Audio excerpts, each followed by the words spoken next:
CNN. One man says he fell into his wife's arms after hearing the grand jury's decision. He is a rapper, he is an activist, a husband, a dad, and soon a guest lecturer at Morehouse College. Killer Mike, the nickname he got from the expression killing the microphone, says this is about more than race. This is about more than police behavior. His own father was a police officer. He recently broke down on stage, just totally overcome with his own emotion while speaking from the heart. Take a listen. I knew it was coming.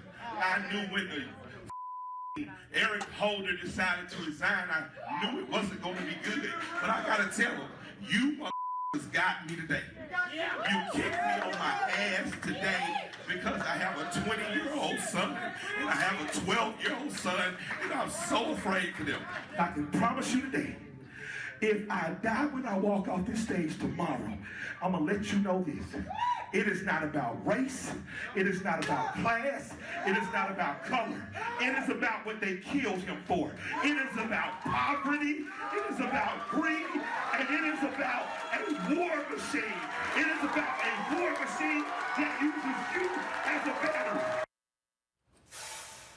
That was a week ago. He happened to be in St. Louis the night that grand jury decision was made public. Killer Mike spoke with me here at CNN back in August during the first round of protests, not just in Ferguson, but across America. But today is different. Just a short time ago, we talked about what he's telling his own children and what he would say to Officer Darren Wilson.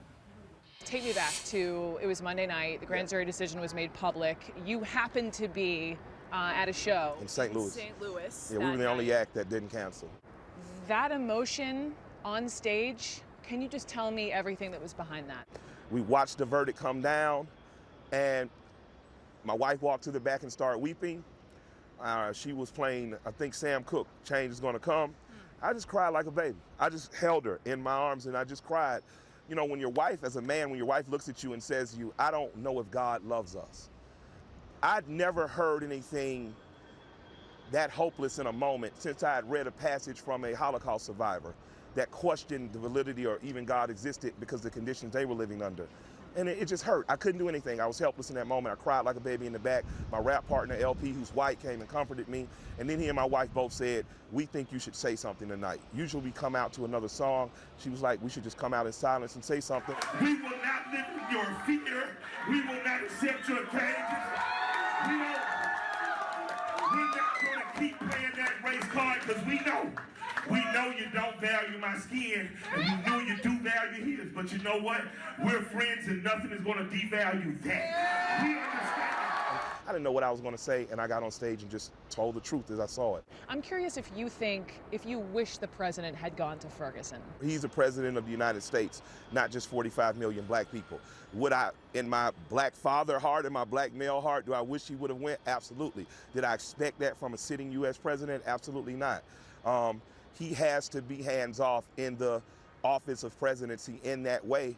But as a black father and as a black man, I would hope that when he stepped away from that podium, when he went and sat on the bed next to his wife, I would hope that he experienced the same feelings of hopelessness and helplessness that I felt, because those feelings are what invigorates you the next day to fight the better fight. What do you, as an American, as a black American, want to hear from him?